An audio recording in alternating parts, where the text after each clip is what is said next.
I get up this morning, super excited because I got my day off here, and so gonna go out and get those new arrows that I just did and get them all sighted on the bow. I want to show you guys on how to do that, and then I look outside. Here, check this out. Hang on. And then we have this nasty weather. Luckily, hopefully the roads are all plowed, but got to keep diligent and shooting archery. If not, you just get slacking off, and then it just doesn't happen. But I'm gonna make the effort here. We're gonna go out to a place where we can really reach out and touch something, or basically really reach out and shoot some distance. Really neat place. I'll give you a little tour.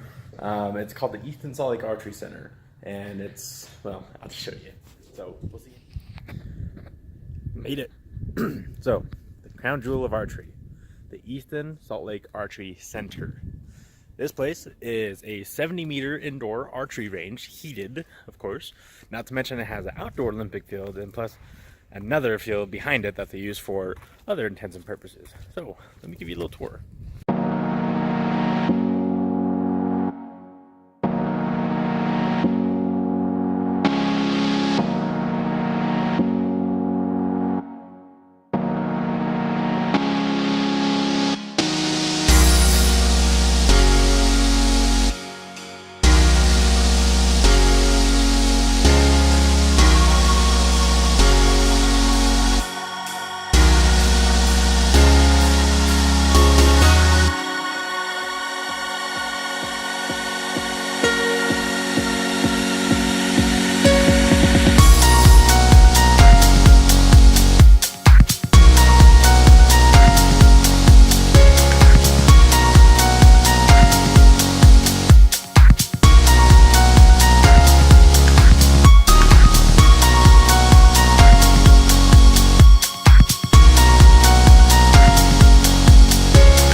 Okay, now for the fun part of sighting in the bow.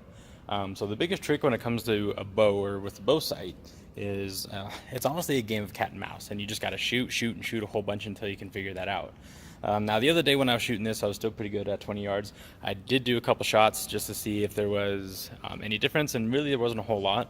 But the further back we go, more and more from 30, 40, 50, 70, we'll see a lot more change as the arrow has to fly further back. Now as far as like making any types of adjustments on here, you have a couple different things on your bow here. So you have this little knob right here that's for your elevation, so you're up and down, and then you have this little guy right here for your side to side. They do have like little notches and all that you can use. Again, if you have like a pen or some type of marker that you can put little dots just for reference, you can move and adjust this as you like. Now, what I like to do personally is I'll use the windage and elevation to get my 20 yards pretty dialed and set, and then after that, basically go down and just move the pins individually as I go to 20, 30, and 40. Now, again, the further back you go, so at 20 yards, you may be left or right, maybe just this much, and you can't really tell. And so, but when you start shooting longer distances, so 50, 60, 70, what used to be this far off to the right or left is now this far apart. And so basically just going to be playing the game of cat and mouse now, shooting a whole bunch of arrows so if we can get this adjusted. Again, make sure you always have a set of wrenches and all that so you can go through and make the little adjustments. Little set of wrenches like this can pretty much go through and adjust everything on here. This little guy here, again, just gets plugged in there. You can move the pins individually up or down. Now each of these pins are set for different yardages. And so you have your top one here, that's for my 20 yards. Then I've got 30, 40, 50, 60, and that's just how I'm gonna have the layout on it. But yeah, at least let's get this. Let's go get the sight dialed. The biggest thing that you want to double check, like when it comes to basic tuning, like with the rest and all that, is mostly just the center shot. So let me give you an example. So a lot of this you have to kind of just do with the eyeball, and I'll flip the camera around and all that so I can show you a little bit better here. So okay. So basically, when you get everything set up, so get your arrow in there. Go ahead and get your rest all flipped up. If you have a drop away, whichever type. Now, the biggest thing that you want to kind of do, as far as checking out the center shot and to eyeball it, you kind of have to just look kind of from the riser of the bow and kind of down the center to the arrow. So if you get back far enough here, now with this being an older bow, this is I can't remember the year. I'll put a little date off to the side there. But with this particular type of roller guard system, it creates torque inside the bow. So, I mean, ideally, if this thing wasn't here, these two cables would actually be right down the middle where the string's at. So they have to pull the cables out, and so it causes torque to the bow. So when I look at the riser here, I actually want the string to be slightly off to the left. But if you look at it, so you want to line up the center of the bow. So you want to line up the arrow right there with the string, and just slightly left to the riser right there. So that's actually looking pretty juicy. And then from there, and once you have your center shot, set with just kind of a general eyeball, and then you can go in here and make the adjustments with the sight. But you want to do that first, just so that, because you can set your sight up, and then if your center shot's off, you move your rest over left or right, and then it really screws things up. So now, I'm going to be shooting that little 3-spot target right there. That's about 30 yards, and just start working my way back.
Okay, looks like we're doing good at 40, so now back even further to 50.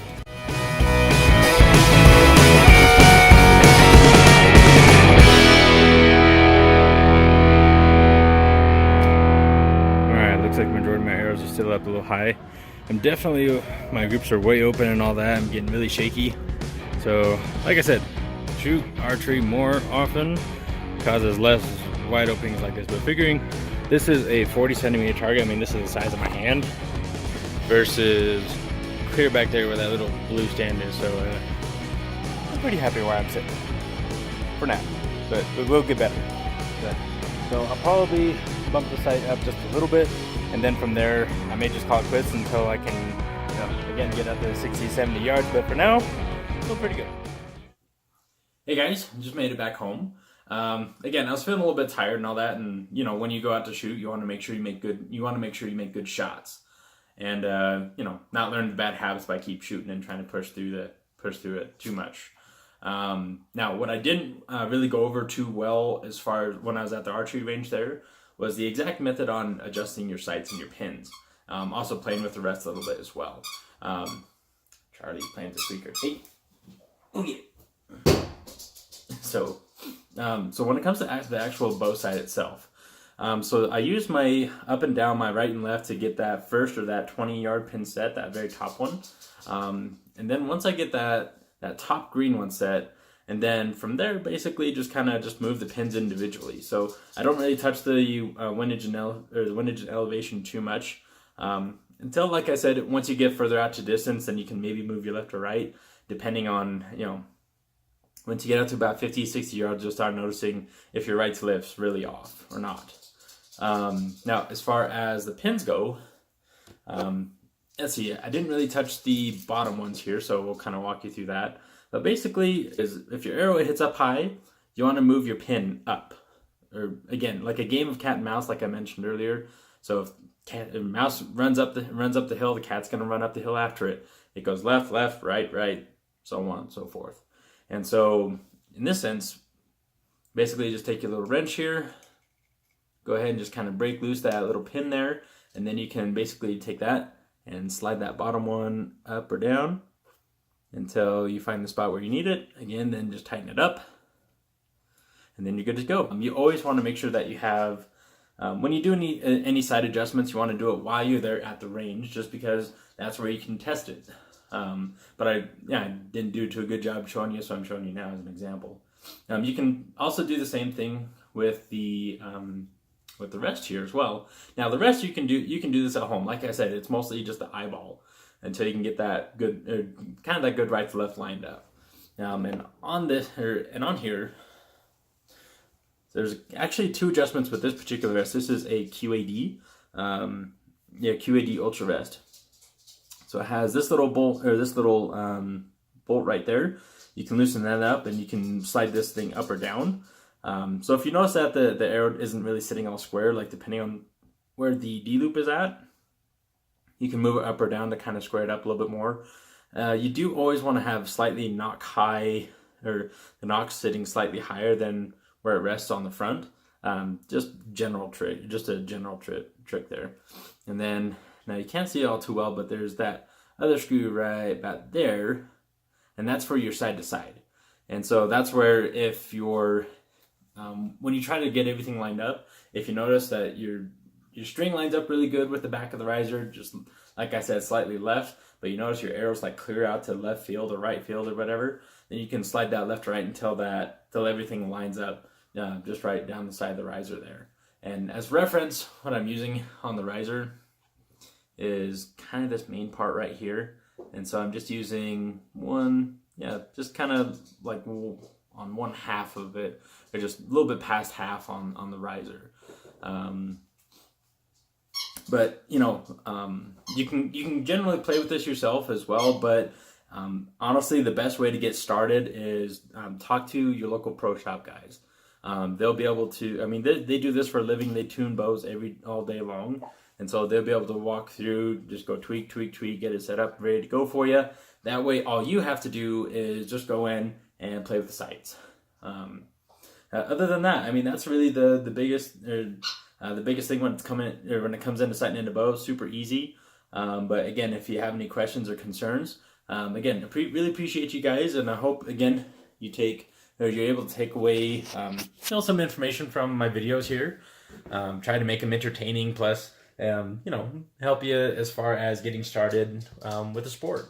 So go ahead and hit that subscribe button, hit that notifications button as well, so you can see more videos as I come out with them. Tomorrow, like I said, I'm gonna play with this bow a little bit, and I'm also gonna maybe play with the more basic setup.